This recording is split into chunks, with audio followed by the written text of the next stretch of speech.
Welcome to Just Break Up, the podcast about love, heartbreak, and all the relationship advice you don't want to hear. My name is Sierra DeMulder.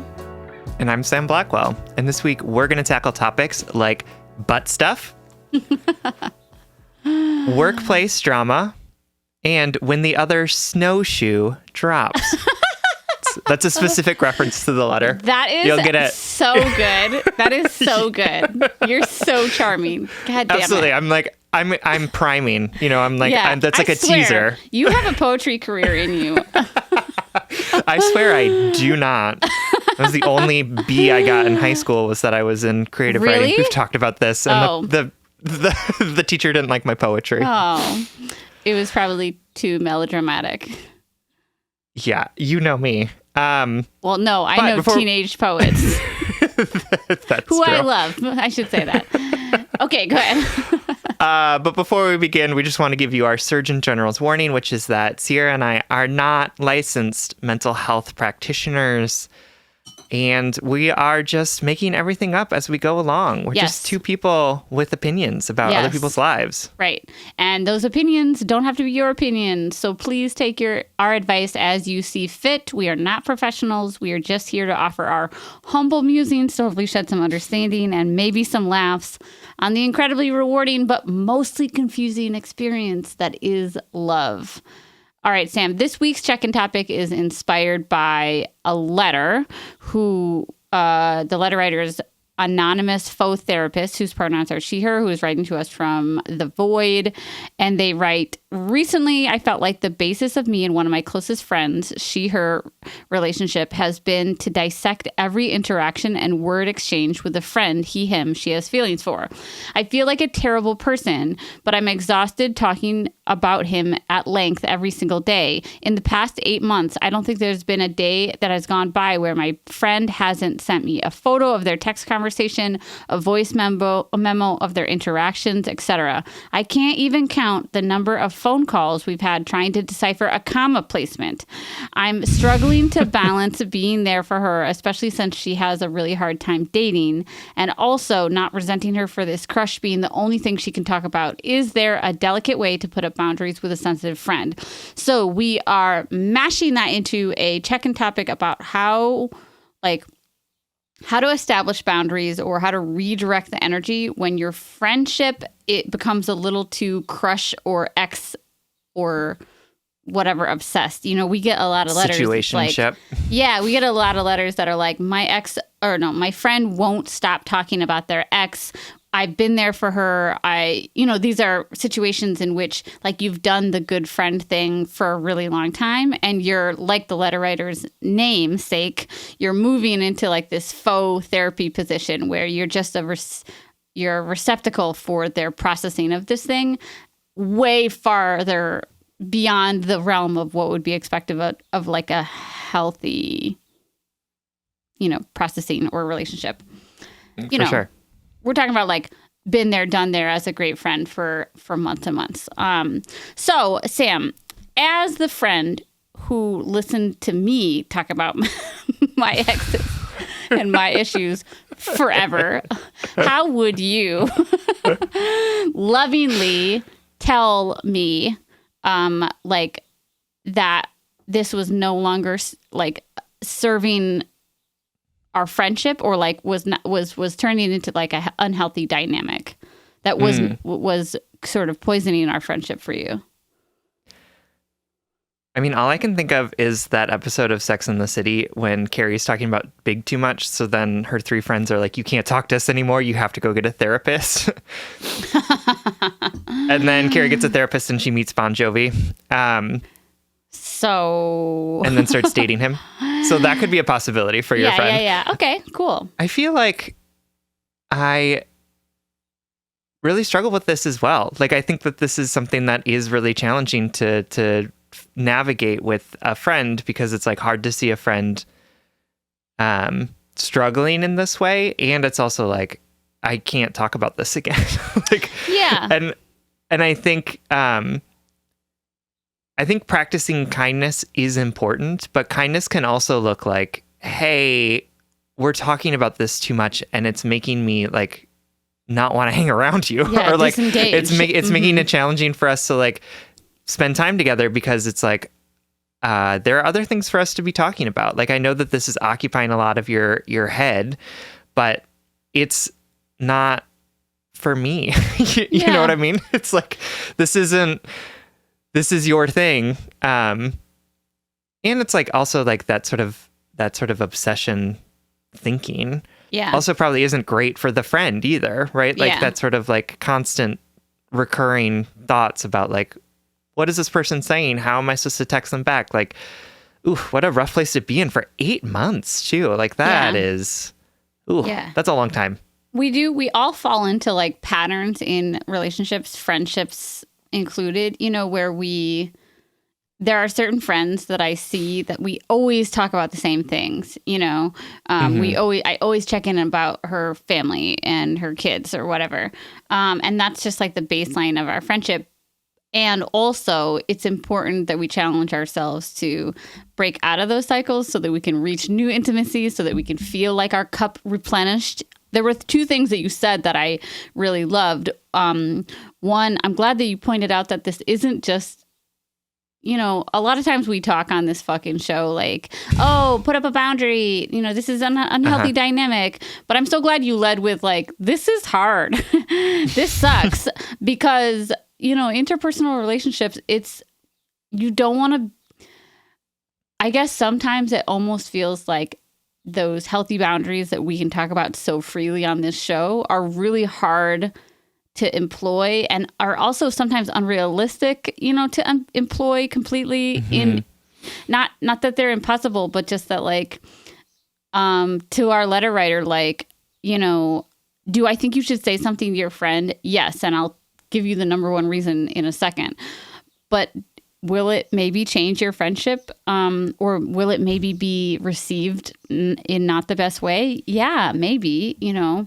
These things are hard and patterns like this are hard to break. And on top of it, we are all deeply sensitive human beings that like, you know, your friend might feel like self-conscious after you bring this up to her with every, you have every right to bring this up to her. I think you should, you know, like Sam said, 8 months, you know.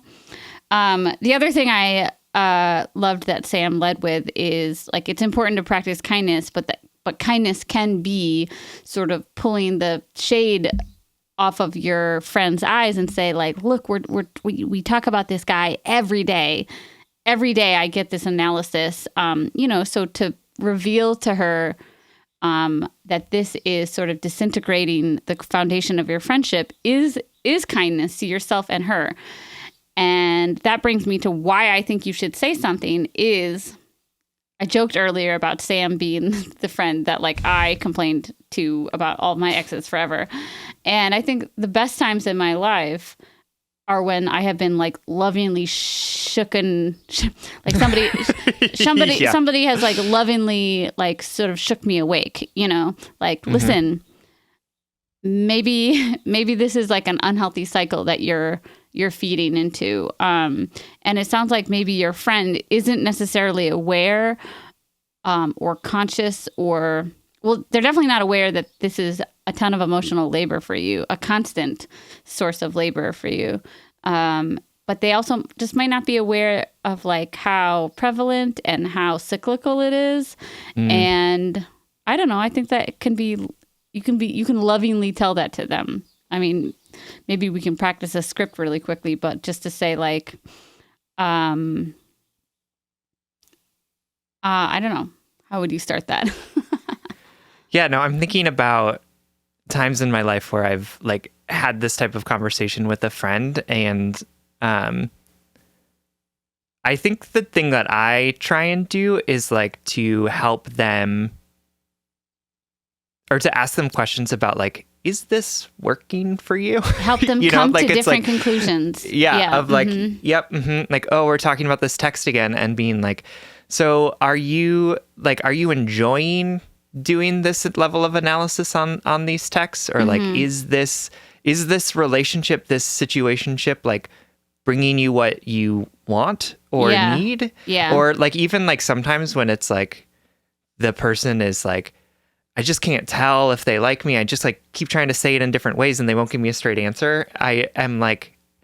I'll say like, I think that you're being like pretty clear in what you're asking for. And the person's like not responding in a clear way. Yeah. But that doesn't mean you need to be doing something different. So it's like, it is a little bit like a little tough lovey of being like, here's what I'm seeing of this situation as somebody who's outside of it. And asking questions, not like, stop doing this, like this is clearly not working, but instead being like, is this happy and healthy for you? Like what would it look like to do something different? Because like you don't seem super happy poring over every text this person sends you, right? Like this doesn't seem to be serving you super well. So is there something else that we can try? Like literally just like stating the truth of my experience. And like the good news is that tends to make people stop talking to you as much. Oh my God. Well, I actually love that as an example, because what I was just thinking is what I was saying earlier about how like sometimes we talk about throwing up these boundaries as though these conversations are like deeply easy. One, they're not, or they can be difficult. And two, a lot of times I think boundaries can be executed in that way. So, you don't have to sit her down and say like, listen, we need to fundamentally change the foundation of our relationship because I'm sick of it. You can say the next time she gets a text, you can be like, I feel like we are analyzing these texts all the time. Like, how is that serving you, as you said, or, that it can be, I'm not trying to tell people to be like less direct with their boundaries. I guess I'm trying to acknowledge that it's sort of hard to execute them so directly when there's a lot of like sensitivity and nuance and history in these relationships. Yeah, I think that setting that boundary for yourself is also like a very healthy way to establish boundaries too, right? Like I think that there is like this sort of like cultural understanding of boundaries of that, like we have to tell the person we're establishing boundaries with that we're establishing boundaries with them. And like you don't. Smart. You can just establish your own boundaries and be like, okay, for me, I'm going to decide the types of conversations or the types of responses that I'm going to have to when my ex is talking, or not my ex, my friend is talking to me about this thing, right? So it's like, I'm not going to respond with like wordsmithing a text. Like that's not something that I'm going to do anymore. So instead, when she wants me to wordsmith a text, I'm going to ask her questions about why she's doing this and like what a response she's hoping to elicit, right? Like that's the type of questions or engagement that I'm going to do. And you don't necessarily need to be like, hey, friend, you're too much for me. So I'm going to put up some boundaries. You can just be like, okay, the way that this conversation is going and is continuing to go isn't working for me. So I'm going to try something different myself. I love that. And I don't need to tell her about that. Yeah. I'm just going to make the decision to try something different. Heart boundary. I think we've used that phrase before where you are doing that work internally. Cool. Well, I think that like gives at least a start to how to deal with something like that. Yeah. I do think of those times in which like a friend is like talking about a certain person for like the upteenth time. I will just say really quickly, a phrase that I know I've said is, I've heard you say that before. And I slipped that into a conversation like very lovingly, not in like a pejorative way or, not like a sarcastic way, but just like, I've heard you say that before. I've heard you say that this makes you feel this way. Sort of mirroring, echoing what they're not articulating to themselves, Right. Yeah. I was like, we're done talking about this. And then I said something else. Oh my God. Sierra, you're doing what the friend is doing. Just keep harping. I know. God, just yapping and yapping and yapping. What is it like to have a female co-host, Sam? She's just like, blah, blah, blah. Those It's amazing. ladies. And it's amazing. I love it. I love it every day. Wouldn't have done this with any other person. Well, that's the damn truth. All right, let's get into our letters. This first letter is, I love this. Also, before I say this, didn't we have an episode in which like it was called something like Sam doesn't want to talk about butt sex or something like that? I think so. Here we go. Well, yeah. this is a boundary that's being breached in this moment. You're watching it real time, people. Consensually, letter writer, just so you know. All right. The letter is written to us from Uncertain Butthole, whose pronouns are she, her, and who is writing to us from Too Old for This Shit, USA. Dear Sam and Sierra, I love your podcast and advice you guys have to offer. I'm especially liking the Where Are They Now series. It's really fun to hear you laugh about the advice you've offered early on, and even better to hear where the couples have ended up.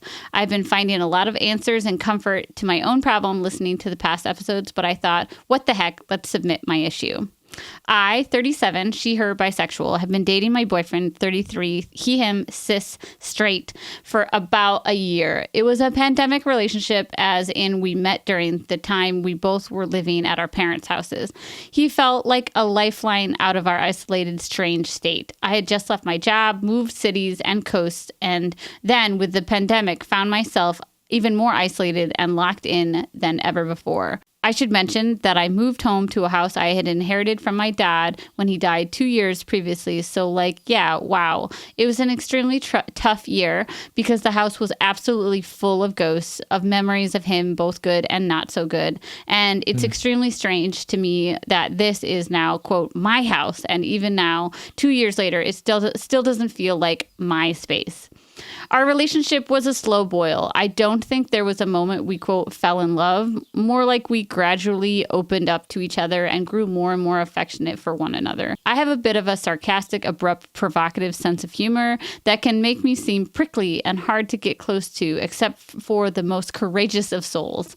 He is a much more stoic, withdrawn, not a good verbal communicator by any means, a Capricorn and a man, you know what I mean. I don't really know what you mean because I don't know anything about astrology, but I do know what you mean. Mm-hmm. Yep. He is also a sweet, gentle, kind man.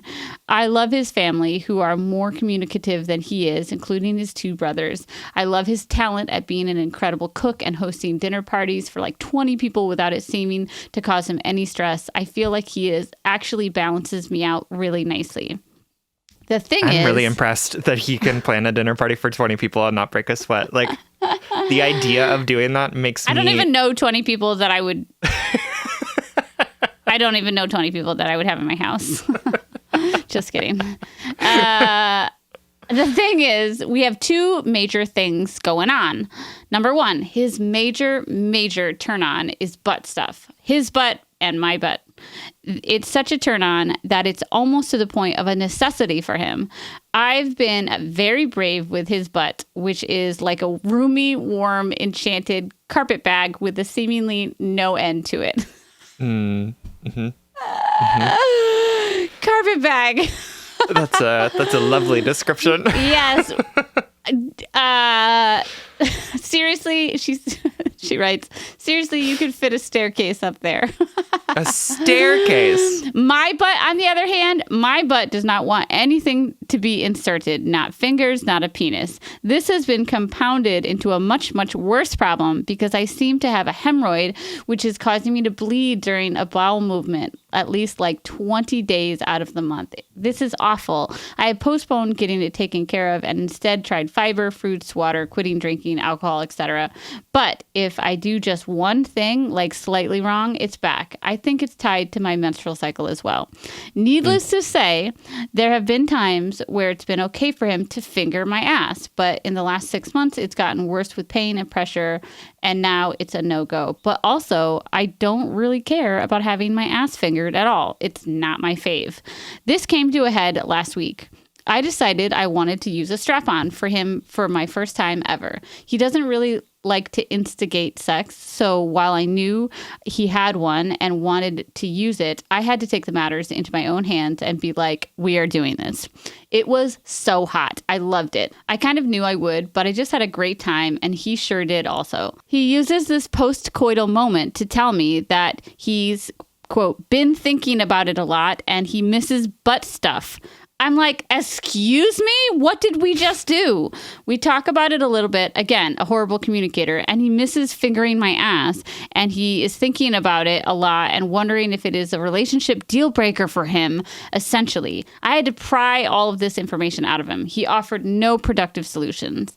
So now, a benefit that has come from this conversation is I realize that I do not deserve to live in pain, and I need to get this butt problem of mine taken care of. It's been lingering. It's time, even if I have to pay for it out of pocket from my crappy insurance. The thing is, this all really hurt my feelings and made me feel even more insecure. Today, we talked about it some more. I did a bunch of crying pitifully, and he reiterated that he thinks our sex is super hot. He likes me a lot. He does not want to break up right now. He just wanted to mention that he's been thinking about it, and long term, it's going to be difficult for him to want to be with someone who isn't as into the sex thing or kink that he is into.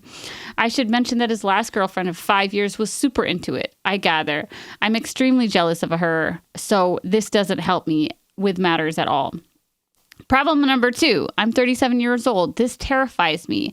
I think a lot about whether or not I want to have a kid, and I lean into yes, I do. He's younger than me at 33 and doesn't feel like he's set up enough in his life to do that. I mean, he's a man. He can put it off for literally another 10 to 15 years. But me, I have to figure out what my priorities are and make them happen for myself. So yeah, this is my pitiful story. I'll add to this by saying I haven't been fully employed in 2 years since the pandemic, although I've been saddled with renting out my dad's house in the summer, which just covers the cost of the house that I live in for the rest of the year.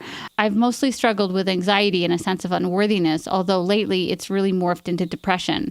I'm a super vibrant, dynamic, and usually quite hilarious and powerful woman for most of my life. I don't think my friends, of which I have many, would think that I am pathetic, but I just really feel pathetic, you know?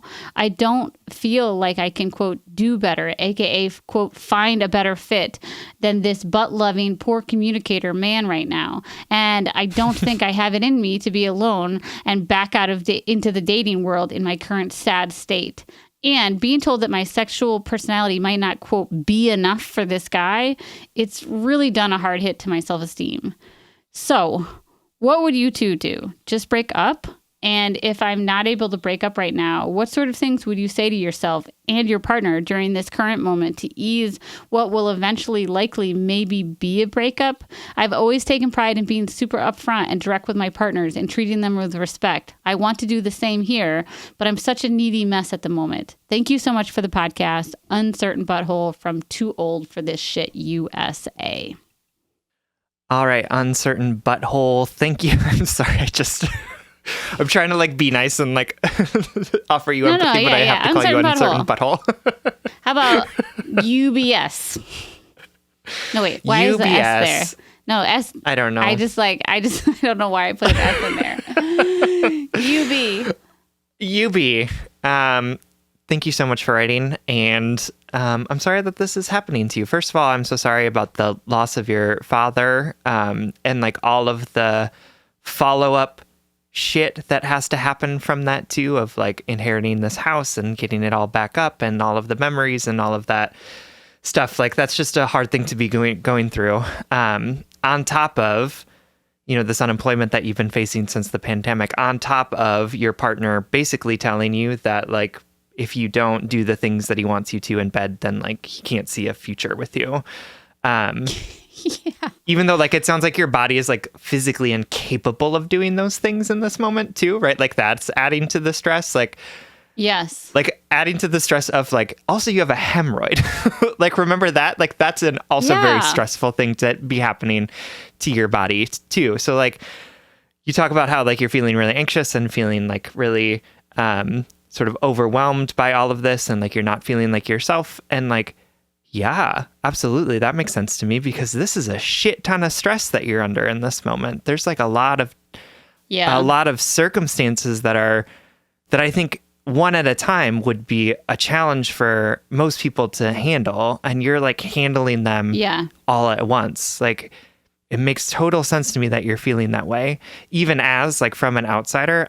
I'm impressed that you're holding it all together in this way, right? Like I'm impressed that you are figuring out how to move forward with all of these different things and circumstances that are happening to you. Yeah. I can't help but like, I don't know, feel kindred with you. We have totally different life circumstances right now. But I guess what I've recognized in you, in myself, is this sort of uncertainty of identity when we're going through a period of transition or when we're struggling, when we're not able to be the person we can rely on ourselves to be, you know. I think that it's very, as Sam said, understandable that you're feeling deeply sensitive right now and challenged. And I would just add to that, like, how unsettling it can be to feel like you can't rely on yourself, or you can't survive the ways that you have typically survived. I am at a stage in my life right now where I'm trying to recognize that I'm not going to be the same person that I was my whole life. You know, I'm not going to be able to do the same things I've been able to do my whole life. I am much more anxious. I'm much more socially withdrawn, and I'm trying to not process that with a sense of lacking. I'm trying to process that with an understanding of the ebbs and flows of life, with an understanding of transition, that we as humans, our identity is not founded on our ability to work. It's not founded on our ability to be to resilient. You know, like our identities as humans is founded on the idea of change, of impermanence, that we are impeccably impermanent, you know, and every season of our life is just a temporary one. I don't know if any of that fucking makes sense to you or if you find like any comfort in it, but I see someone in this letter that is having a hard time grieving, you know, this vibrant, dynamic, hilarious, powerful woman that you feel like you used to be. And you still are that person. You still are that person, whether or not you're thriving or whether or not you feel appreciated in this relationship. That doesn't go away. But you're trying to settle into your new understanding of yourself, that you contain this sensitivity as well as the power that you were referring to before. I don't know if any of that made sense, but that's what I'm feeling right now. I think it's really great. And I think that I also feel kindred with this letter, right? Like, it's ostensibly about butt stuff, but I feel like it's about a bunch of other things too, right? Yeah. And I feel like there's this thing that I do that when I'm in sort of like these times of like these huge amounts of stress, which I think a lot of us are in this exact moment, but this idea of like, there's a thing that'll come up and it'll be like, oh, great. Yet another thing that I am doing wrong, right? Like yet another thing that people expect of me that I am not giving them, or another thing that I wish that I could do. I literally wish my body could do and it can't. And so like, cool, just add that to the list. That's awesome. And it's like, sometimes the things that are not as that, well, let me say this. Sometimes the things that may seem like manageable outside of the context of all of the pile-on suddenly become the thing that is like breaking me. Like, this is the thing that's going to be like, you've added this to the list and now I am just a shell of a human. Like, that's it. I can't do this anymore. And I do wonder if that's the moment that you're at with this butt stuff of like, the butt stuff like literally is the Trojan horse. Yeah, so exactly. If you'd like to make that the episode title, Spencer, giddy up. Yes. Right? Like, you think this letter is about butt sex, and really it's about like being deeply challenged and overwhelmed and not really sure where you're going to land in this season of your life. Absolutely. And I think if you were in a different moment in your life, like, this might feel like an easier question to answer, if that makes sense too, right? Yeah. Like, and so, I want to give the butt stuff the due that it deserves. And I also want to make sure that we're taking a step back to look at the fact that, yes, the butt stuff is important. The fact that I'm not making so many jokes in my head, right? The due that it deserves, just... We've got to do our duty to the butt stuff, Our spouses would be so proud of us right now. No, they wouldn't. They would be like, you should be making more poop jokes. No, the fact that we are even referencing the poop jokes is going to make my wife's entire life. It's true. It's true. Yeah, but I think it's important to also take a step back and look at all of the compounding stuff as well. And ask yourself the question of I understand that I'm having a really big emotional reaction to the butt stuff, and where is that coming from? What is the trigger? What is the point that's keeping me in this place where this problem seems so insurmountable to me? Yes. Yeah. Let's talk about the butt sex for a second. Let's give it its due process, or whatever you said before.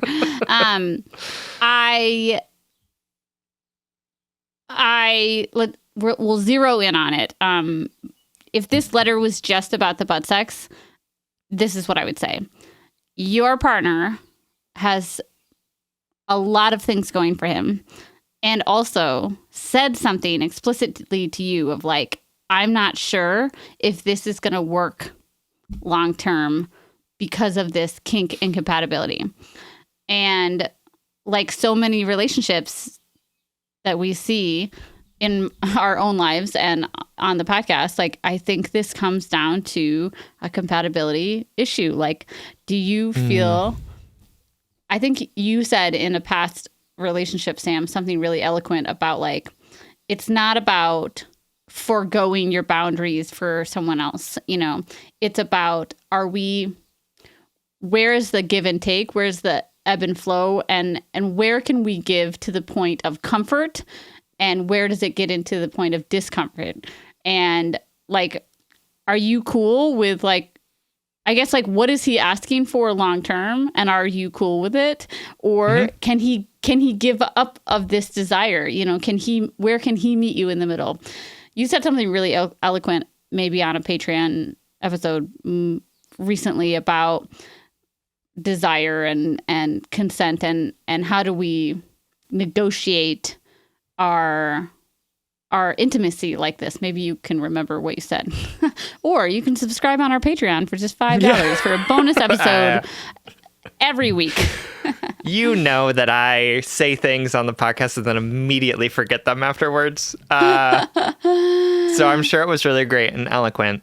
But I do think that there's a possibility of compromise here for sure. And I also think it's important for him to know that this thing that he's asking of you, and the fact that he's saying that this is a deal breaker, he should know how deeply that is affecting you as well, right? Yeah. This is a conversation that you should be having about okay, so remember when we had that conversation and you said that long term you don't think this relationship might work because I won't let you finger my ass? That's deeply hurtful for me, yes. right? That's affecting my understanding of myself. That's what we're reading in this letter, Yeah. And you are not being absurd, and you're not kink shaming this person, right? Yes. Again, I think that there's this idea of everyone should be into the most kinky sex all the time, and if we're not, then there's something deeply wrong with us, which is absolutely not true. Progressive, or we're shaming. Right. Yeah. Yes, absolutely, which is not true, because if we're gonna open up, if we're going to be liberated in our understanding of sex, then it needs to include types of sex that don't also include types of kink, right? We need to look at all different types of sex as being equally valid, as long as the people who are doing them are excited about them and consenting to them and willing to do them, right? And I think that this is a moment where this fear of being I don't want to kink shame this person is turning into, this person is asking you to do something that you don't like to do, that you're not comfortable with, that in this moment your body is also physically incapable of, and saying to you, this isn't good enough for me, and we might break up about this. And like, you are entitled to feel deeply hurt by that. Like, it's like, you are allowed to feel hurt. You're allowed to feel anger about that. And like, you're allowed to have a conversation about how deeply this is affecting you. And I know that that's hard to hear in this moment because you're in a place where you're like kind of constantly questioning your own value and worth, and like whether or not your reactions to things are valid or not valid. And what I'm telling you is like, well, that's a really, I think that's a really valid reaction and response. And I think that you're absolutely entitled to tell him how much this hurt you, because maybe it'll help him see from a different perspective how this thing that he wants to do is affecting your relationship. And it's affecting you in a meaningful and deep way. Like, he's not getting what he wants, but that also doesn't mean that you have to like be told that your body isn't enough. You know what I mean? Yeah. And sex makes everything more complicated, because I was just thinking like, well, is a comparable example or comparison a comparable comparison? Writer, published author, new book coming out in 2023. Oh my God, I can't wait. I was just imagining, is an apt comparison like, I'm a rock climber and I really love going rock climbing, and I want a partner that goes rock climbing with me. And you, my partner, like went rock climbing with me a couple times, but you didn't really love it, and you like broke your ankle. And then I was like, but like long term, I'm going to need you to go rock climbing with me, you know? And I was like, oh, that's a good example. In my head, I had this whole conversation while you were talking. I was like, that's a good example. But then I was like, well, it's not, because the I can't go rock climbing by myself in the butt sex analogy. Do you know what I mean? Like, yes, I do need a butt to put my finger in. Yep. Yeah, exactly. And so it reminded me that in my internal monologue that like sex makes everything complicated too, because of what you were saying about like wanting not to kink shame, but also like wanting to be what the partner desires, you know, like the politics of sex and not like the political politics of sex, but the interpersonal, like how we are negotiating with one another, what it tells us about ourselves. Like, that's tricky. And I think just to give you more voice or more words for your experience, hopefully, I think that this has triggered like a deep sensitivity and triggered a misunderstanding about who you are to this person, right? Or like your own understanding of like your sexual worth, your validity as a partner or whatever. And as Sam said, like, it's totally reasonable that you were like, what the fuck, I'm hurt by this. And you should totally give space to that.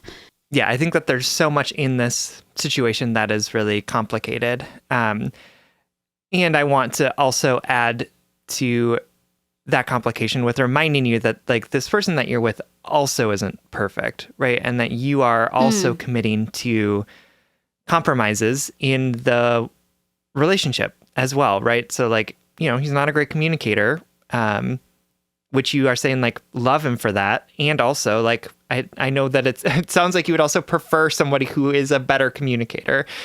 And I don't say that to like make this a tit for tat, like, this, I say that in a way to remind you of the fact that it is not a situation where he is a perfect person and you are this perfect person trying to trick him into loving you, or trying to like convince him to see beyond the fact that you can't have a finger up your butt in this moment.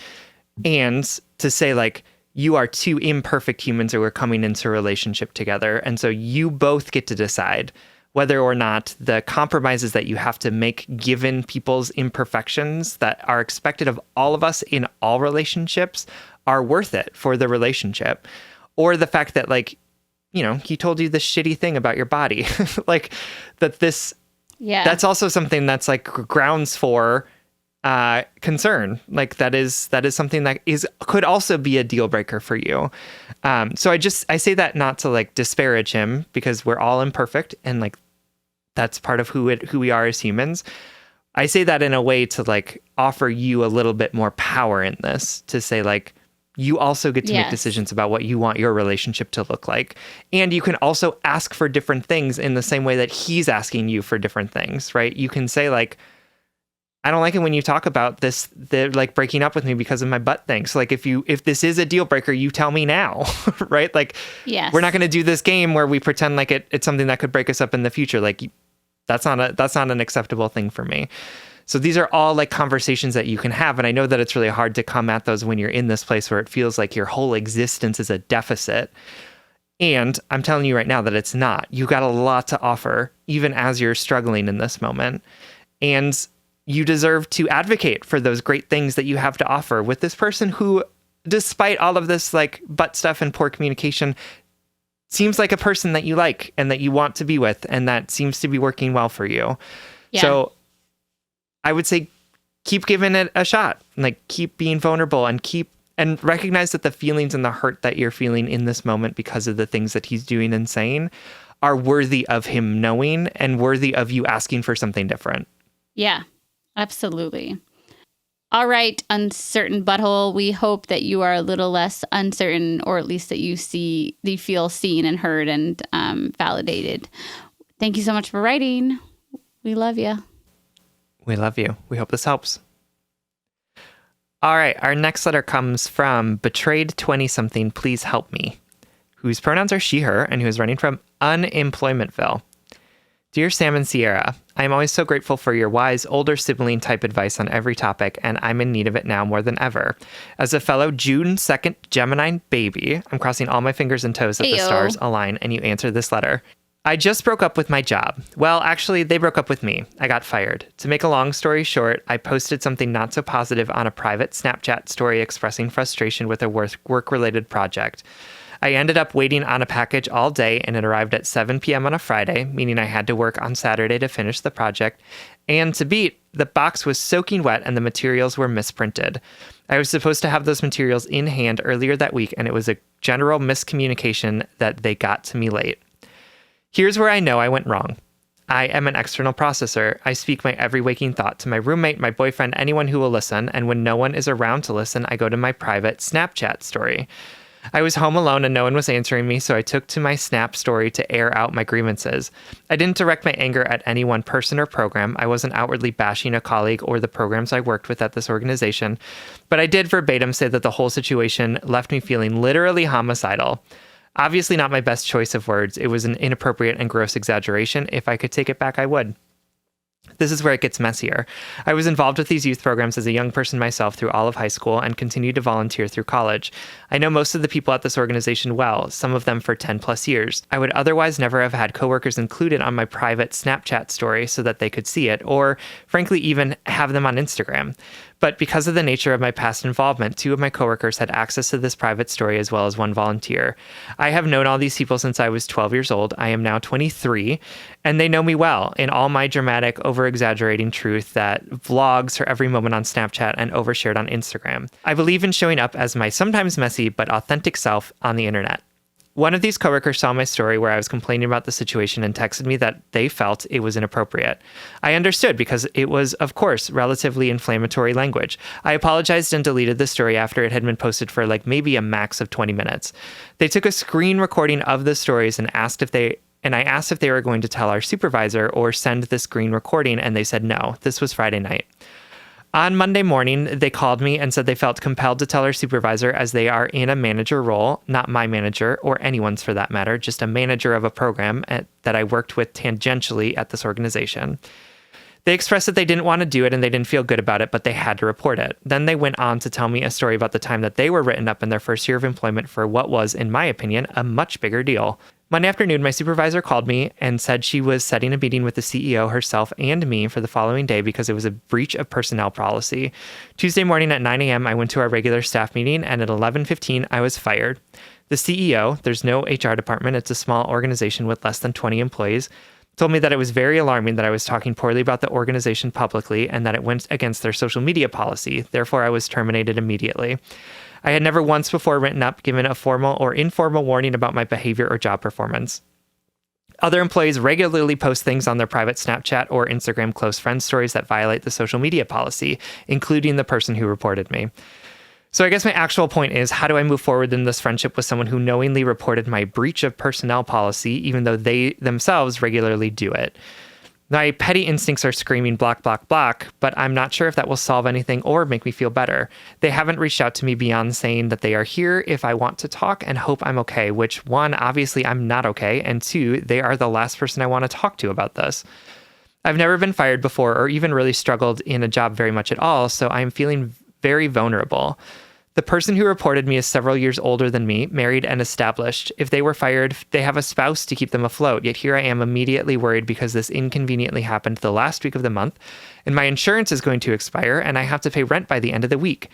I don't think I want to completely ice this person out of my life, but I'm so incredibly upset with them. Obviously, I shouldn't have posted something negative about work, but in a presumed private space like a private Snap story that only 20 people had access to, albeit 3 of them being involved in the organization in some way, I just feel like this is unfair. I would have never said anything negative on a public account or in a public way, but at the same time, are we never allowed to have a frustration or disagreement with something at work? TLDR, feeling betrayed by a friend who has literally cost me my livelihood. Should we just break up? All right, my darling, thank you so much for writing and for listening to the podcast. I'm sorry that you are experiencing this, both to be fired and to be betrayed by a friend or colleague. That's like a lot of rejection all in one. So I just want to like hold your little sensitive heart for a second and say like, I'm sorry. That is a lot. That is a lot of rejection. Like, I don't know if I could handle that all at once, or at least I would be feeling equally confused, angry, and sensitive as you are right now. Yeah, I mean, I actually have questions about like the legality of that firing. like if Sure. it was a private Snapchat, like, I don't know. It's been several thousand years since I've worked in any sort of corporate or like, even a team setting in that way. And I'm not versed in any law or whatever. And I'm sure that they could just argue like you were, even though it was a private Snapchat, you were disparaging the company to the 20 followers that you had. But also like, man, social media, it's a weird time. I remember when Facebook was like first a thing and there were like news stories about like students posting photos of beer drinking, not getting a job. That's my news anchor. No, that's impression. Literally, that was 100% like the like scandalous headlines at the time. Yeah, were like, right? Don't post any pictures of yourself drinking alcohol online if you want a job in the future. And it was like, okay. Meanwhile, I've got a 40 taped to my hand somewhere on Instagram, not Instagram. Didn't get Instagram when I was in college. Didn't exist. Anyway, it's just like a very interesting thing. And before I let Sam talk about his strong feelings about the person who reported you, I'll say this. Lesson learned. It sounds like you learned the lesson, right? That like, maybe we shouldn't be talking shit about maybe we shouldn't be external processors at all times because the rest of the world won't always be a safe space for our thoughts and feelings, right? And I say that as a fellow external processor. Like I've had to learn that like my oversharing is actually a sign that I learned to have no boundaries as a child because of the way I was raised. Like I overshared my feelings and thoughts because of whatever, whether I overshare because I feel like I need the external world to affirm my feelings. So maybe this is like a moment for you to reflect on like why you externally process things all the time. Also, small, tough love moment, like joking about being homicidal and then calling it like relatively inflammatory. Gently just pushing back on that. Like, I don't know the person who reported you. I don't know their lived experience, but like maybe they were triggered by that word. Sure. I mean, I feel like the pendulum is swinging to where we're actually taking, claims, threats of violence like very seriously. And I think that's like a very good swing of the pendulum. And also like you were bitching about your job on a Friday night. I know what you meant. And also we have to be a little bit intentional about the words that we use. I don't know. And then also like the safe space of the internet. Is it a safe space? Blah, blah, blah, blah, blah. Sounds like you learned the lesson, right? And it also, we can say it's a shitty lesson that you had to learn, right? To get fired is never like a fun thing, nor is it ever, it's never going to feel just, there's no justice in this, at least from my perspective, for all parties involved. Yeah, no, I totally agree with that. And I love the idea of like, we can't control how other people are going to like use our thoughts and feelings to their own, in their own way too, right? So it's like, it's not asking you to like not be your authentic self, but it's also to hold in reality the fact that like other people might use that authenticity in ways that you don't intend. So like, where is the, like finding the balance is the work, right? We don't want you to like censor yourself always, but like who are the people that you trust with that uncensoredness? And that's like an important lesson to learn. And I think what's really frustrating for me about this situation is that like, there's for sure lessons to learn in this. And it sounds like you're like taking a lot of those lessons away. What my concern is, or like my frustration is that like, sometimes in life, in jobs, in relationships, we like follow these like things that we think have been told are like the best things to do. Like, oh, I have to report this, or, oh, I need to talk to your supervisor about this, or, oh, I need to tell this person about this thing that you did. And that doesn't always have to be the way that we operate through the world. And I am really disappointed in this friend that did this to you. Because like the thing that they did, which was reach out to you and say like, hey, I'm kind of concerned about this thing that you posted. And then you taking it down, like they could have ended there, right? Like 20 people saw it. It was up for 20 minutes. Like your friend, they did the thing that they set out to do, which was to like tell you that this thing was bad and that they like didn't like it and that you shouldn't post that kind of stuff. And like the lesson was learned. Yes. And then this like weird like society thing kicked in. And then they were like, well, now I need to report it because why? I don't know. Like who told them that? Like where is this impulse coming from? Because the only thing that happened then was that you got fired, which like you had already learned the lesson. And so like, it's just like, it's this like cover your ass bullshit that's like so dehumanizing to people of being like, you're not a human being anymore. Now we're part of this machine that means that I have to do bad things to you and then you have to be punished for that. Yeah. And it's like, it's just such bullshit. And so I think that you are totally justified in being really pissed at this friend. And I think that your friend's excuse that they felt like they had to report it because they had been reported before for other things is a shitty excuse. Like, I just think it's such bullshit to be like, well, I suffered from the pains of a system that doesn't serve humans well. And so now I'm going to inflict that pain on other people because I had to do it. So you have to do it too. Stupid. It's so stupid. It's like the reason why like people who paid off their student debt are so mad at people who may have their student debt forgiven, of being like, well, I had to pay off mine. And so now you have to inflict this pain as well. It's like, this is like the cycle of like hazing. This is the cycle of like workplace abuse that happens over and over again because people are like, it happened to me. And so now I have to do it to you because if you don't do it, if it doesn't happen to you, then it makes my pain, the shit that I went through, worthless. Yeah. Right. I see this with gay older men all the time too, of like, I had it really hard, so stop whining. Right. And it's like, no, that's not it, right? Like the thing we're trying to do is so that people don't have to go through the things that we went through before. So all that to say, like, I think that you are totally justified in being pissed at this friend. I'm pissed at this friend. I would for sure like give them a telling to if they wrote in and be like, what were you like? What was the goal here? Like, what was the motivation? What was the goal here? That's what I want to know. Absolutely. Like, who told you that this, like, that you had to report this person? Like, where is that impulse coming from? Go ahead. No. We both had a deep inhale at the same time.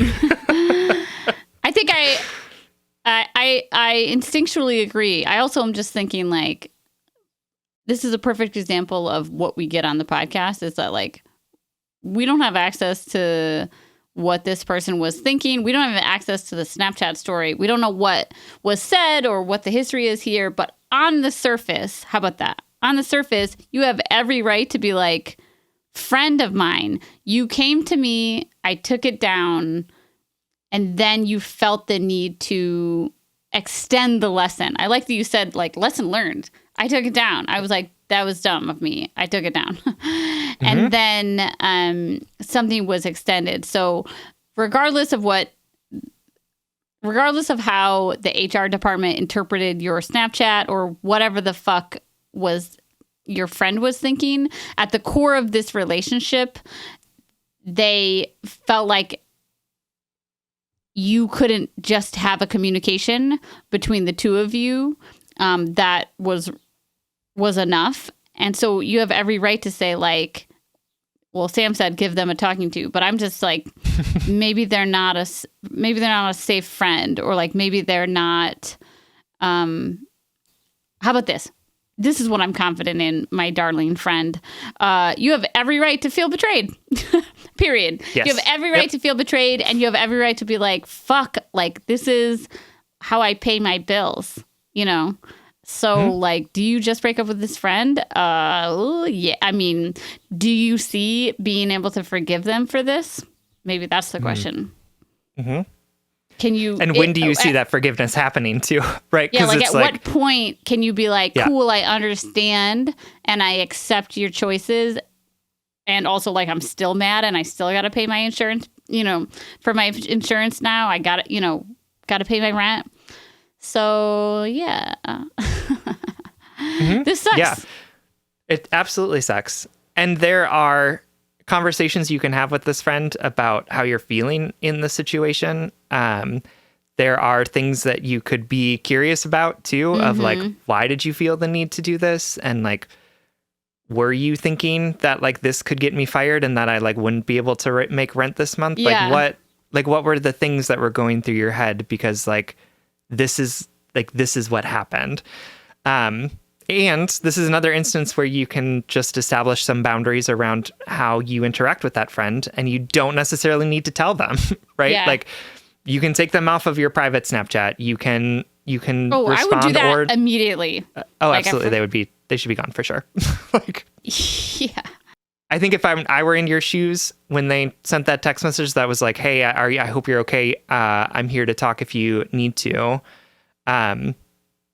You know, I would say something like, I'm actually really not okay. And I am actually really not interested in talking to you about this, because the action that you took that felt unnecessary to me led to me losing my job.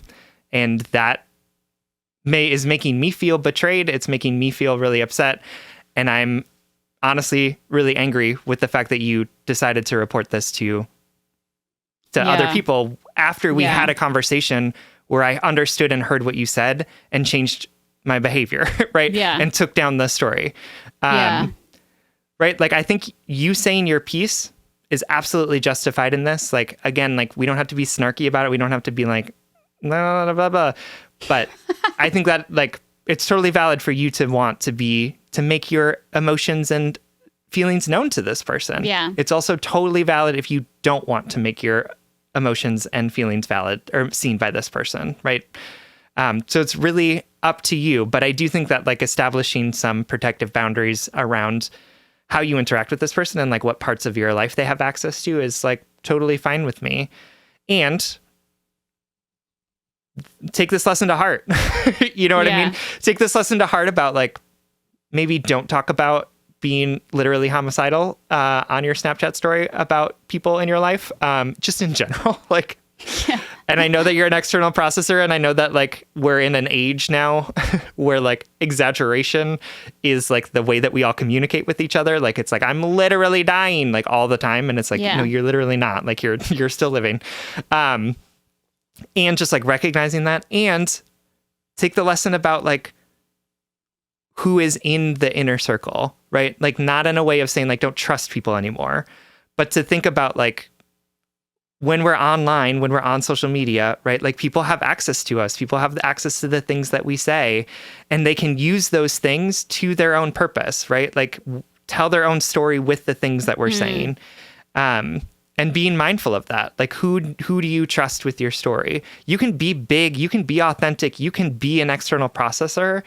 And who are the people that are in that group where you can do all of those things and you know that they're not going to take what you say or the things that you're doing and misinterpret them or intentionally do something weird with them.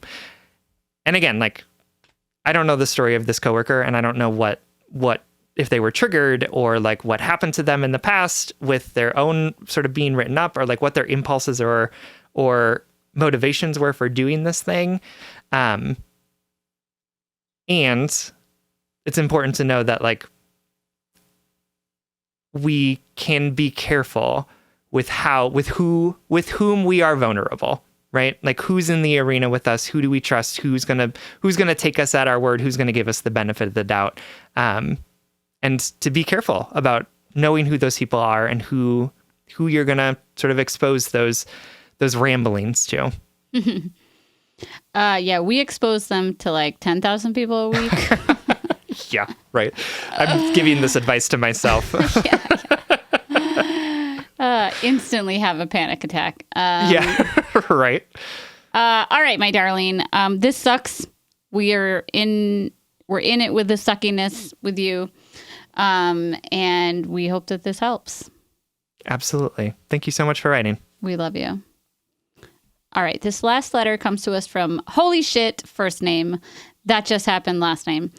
Whose pronouns are she, her, who is writing to us from Minneapolis. Hi, Sierra and Sam. You guys have been very helpful in my recovery from a recent breakup. I appreciate your sincere, empathetic, and tactful musings. At 51, I am older than your average listener, but I'm here to tell you that middle-aged people can be just as fucked up as 20-year-olds.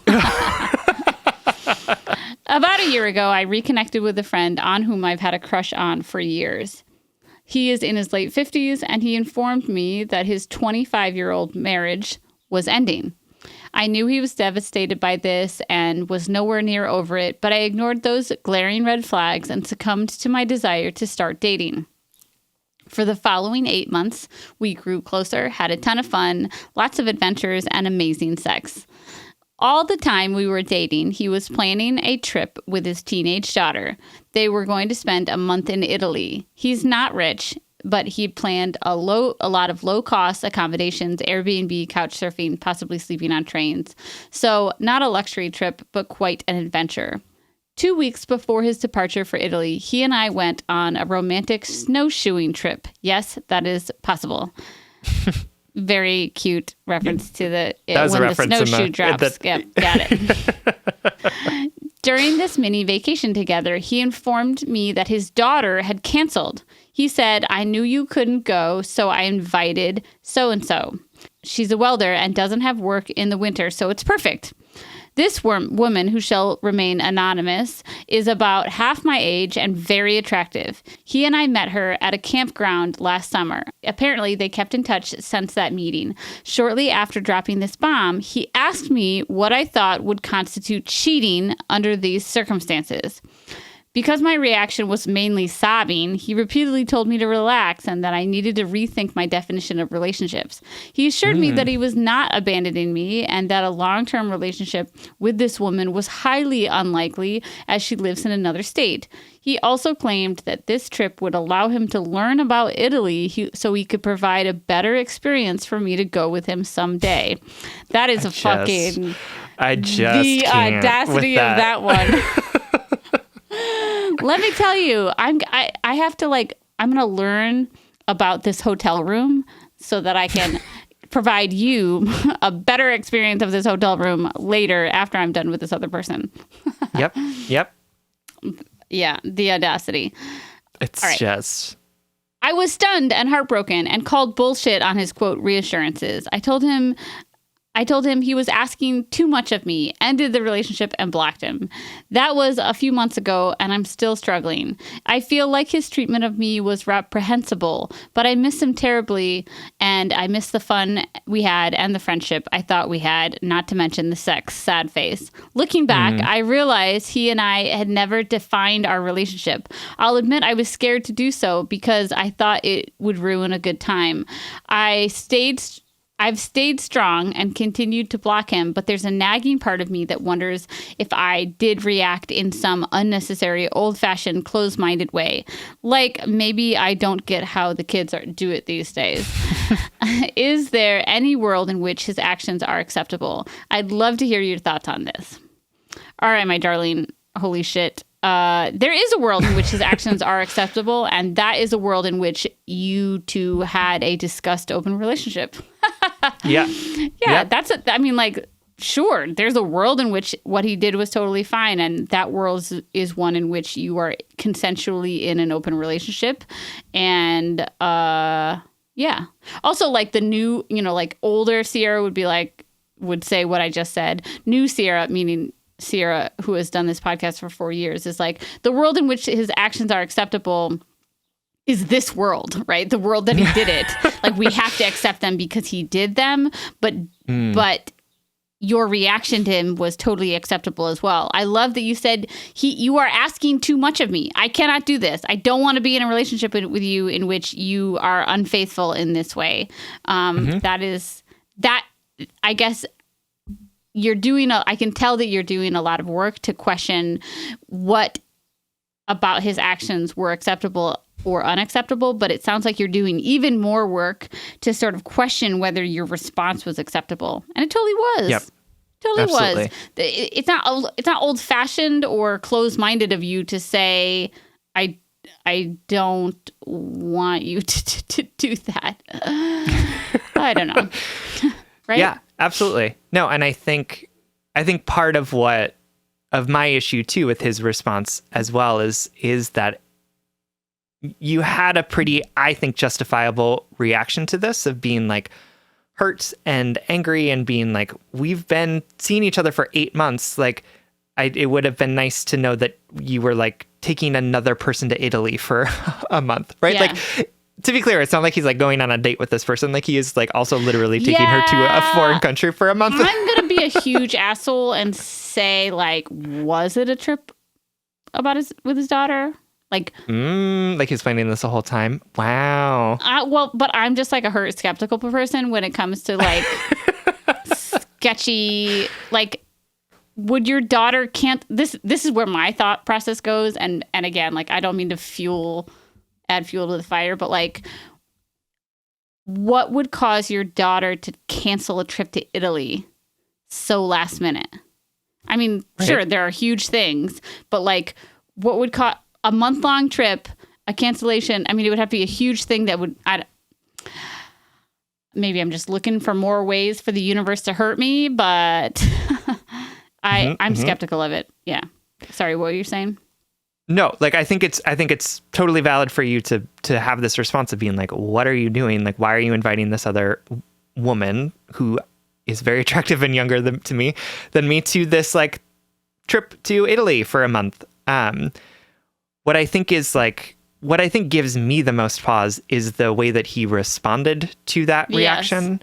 of not taking a moment of self-reflection to say like, oh my, like, I think we have different understandings of what this relationship is, or like, we haven't had a conversation about what this is or where it's going or any of this. So like, I didn't know that this was going to be an issue, but instead was like, you need to change your definition of relationships. Like, you're handling this poorly. Like, and then this like bullshit line about how it's going to help him take you to Italy in the future. Like, no, thank you.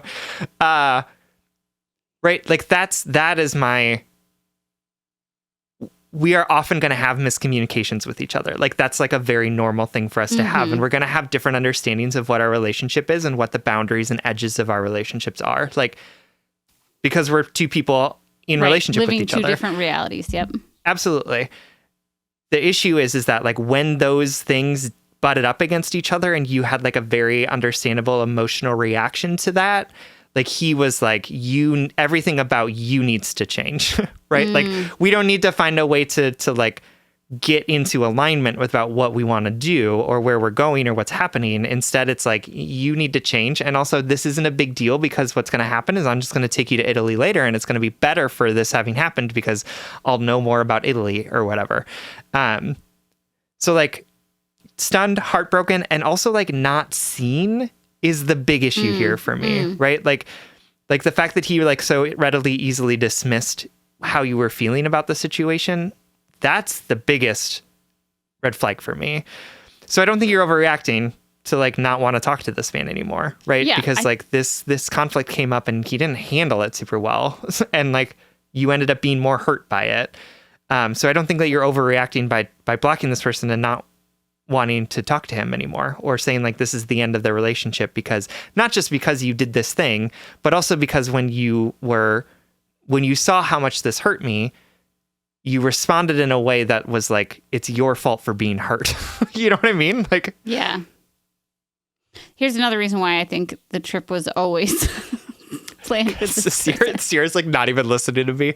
She's literally just like, she's got like a bulletin board with all of these strings like in her head. And she's like, I want to reiterate that I'm probably just looking for more ways for the world to hurt us, like, which is so much of what we do when we're feeling like hurt and anxious and sad.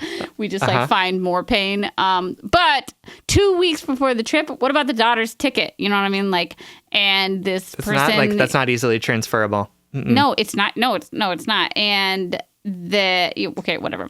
The more important point that I want to make is, maybe they were taking a steamship and they didn't need to. Greta style, which technically we all should be doing. Absolutely. But she said that was a harrowing experience. So I don't know that I am going to be doing that anytime soon. There's a documentary where if you guys don't know what we're talking about, we won't even reference it. We won't even explain it, just so that we sound like a little bit more obscure. Okay. The point I wanted to make, dear letter writer, is two things. One, hey, way to fucking go. Like, way to respond clearly and with a lot of self-love and self-respect. You said, you're asking too much of me and I can't be with you.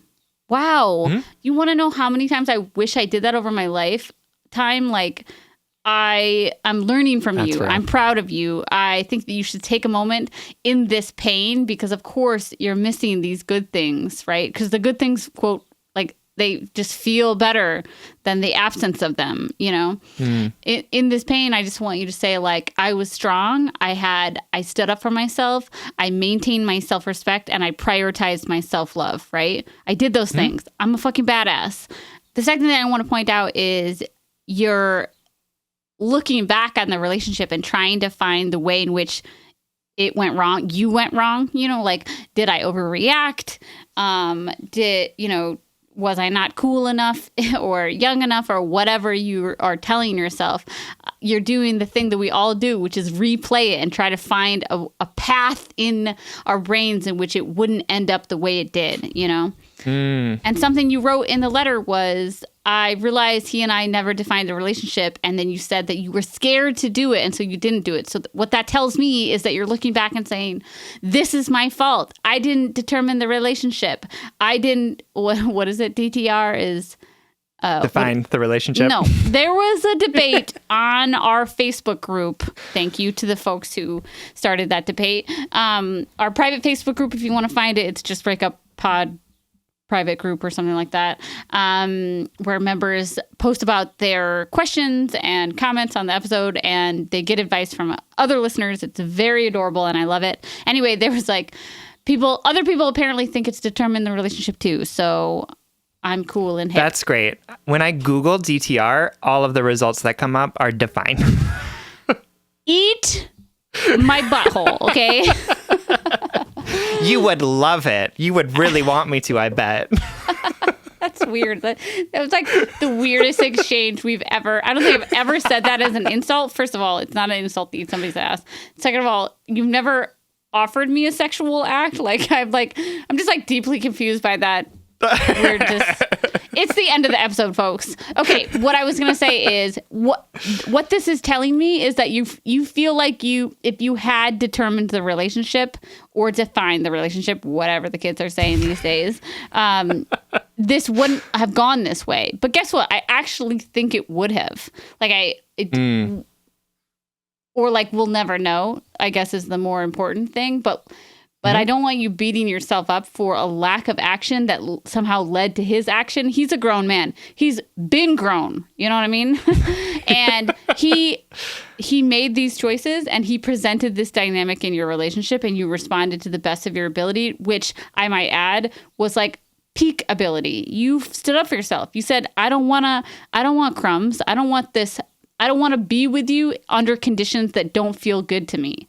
And you had the self-respect to walk away. And I think that's beautiful. So don't be looking backwards for moments and times in which you could have acted differently to prevent his actions. His actions are his own. Absolutely. Absolutely. And I think in recognition of that too, like there's an opportunity to in the future think about like, what are your goals in relationships as well, right? Like, you didn't want to ruin a good time by defining the relationship. And if what you're looking for is a relationship, then like it might be worth sacrificing the good time to like have that conversation with somebody. So not that you did anything wrong or like need to look back on this, but this is also an opportunity for you to get some clarity about like what you want to do again in the future for the next person that you meet who is going to be great. I can just tell. Yeah. Who is going to have romantic snowshoeing trips with you in Italy. I don't know, just like combining things on the Alps. Yeah, is that? I don't know. All right, my darling, we love you so much. Thank you so much for writing. All right, this brings us to the blind date segment of our show. Every episode, we like to set you up with something we love. This week, we're going to send you home with a show on Netflix called Heartstopper. Ooh. It is like blowing up on my realm of TikTok. So it's a show about that's developed from a graphic novel, and it is about two high schoolers in the UK, two boys, and like their relationship as they sort of meet and like fall in love, and like the intricacies and ins and outs of like cute understanding themselves differently, and just like falling in love, right? Just like this act of like holding hands and like kissing for the first time and like Instagramming each other and like typing things and then deleting them and typing things and then deleting them. It is incredibly charming. It is so wonderful to watch a television show where the queerness feels in a lot of ways like very realistic because there's like still bullying that happens. There's still like coming out that has to happen. And it also feels happy and affirmed in like a really real way. And I recognize that the show is about Gen Z. It's written for millennials, and it is a little bit like it's very close to being like this is a show about gay people written for straight people. And I shouldn't say gay people because one of the characters is also bisexual, which is super exciting. Like this representation of like, oh my God. And then he comes out as bisexual to his little boyfriend, and the boyfriend is nothing but affirming. And it's like, I'm so excited that you know this about yourself. Like, I'm so curious and interested about what your experience is. It's just Spoiler like, it's alert, so but affirming. also I will watch now because of that tidbit that you shared. I cried literally every episode. Oh my God. Like literally every episode. That. I cried in the shower today to my audiobook. Like those are postpartum hormones. So not sure I can handle this show.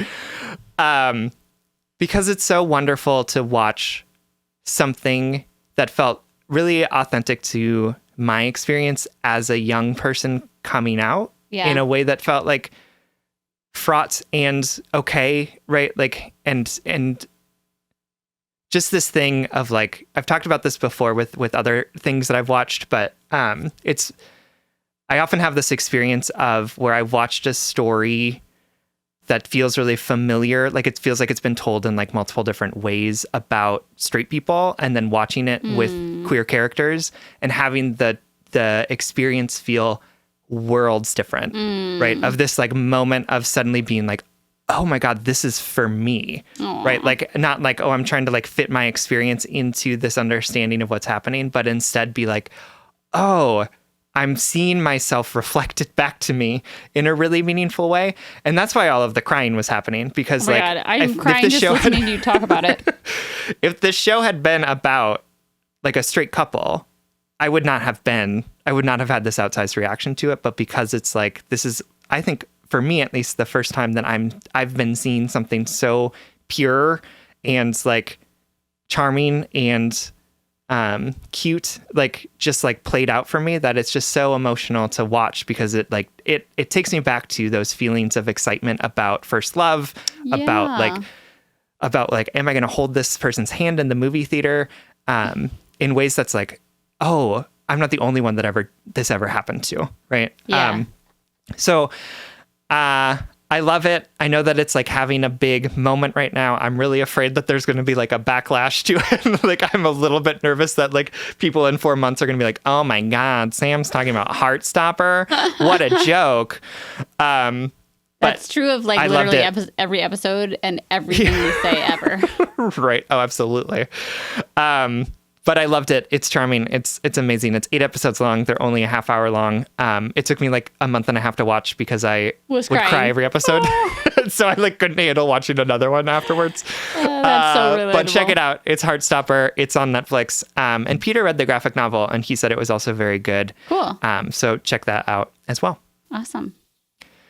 All right, everyone. Thank you so much for listening. You can like us on Facebook and you can follow us on Twitter and Instagram at JustBreakUpPod. You can slide into our DMs, send us your favorite relationship memes, but most importantly, submit your questions about all matters of the heart at justbreakuppod.com, which is also where you can find our merchandise. Great. Please follow and subscribe and leave us a 5-star rating and review wherever you get your podcasts. And consider supporting us on Patreon. If you support us on Patreon for as little as $5 a month, you will get an additional bonus weekly episode. Also, there will be some new Patreon tiers coming out in the very near future. So we're excited to announce those soon, and keep an eye out for those because they're going to be really fun and exciting and awesome. Yeah. That's patreon.com/justbreakuppod. This literally keeps our mics on and helps us reach more brokenhearted souls who need 2 random strangers giving them relationship advice. Just Break Up is a production of Duvid Media, original music, recording, editing, producing, all magical things by our good friend Spencer Wirth-Davis, aka Big Cats. Make sure to check out his newest podcast, Finding Quantum Quest. And remember, as much as we can learn to lean into the nuance and complexity of other humans, we can also strengthen our ability to listen to their actions. What is their energy telling us? What are their choices telling us that we don't necessarily want to hear? And if all else fails, just break up.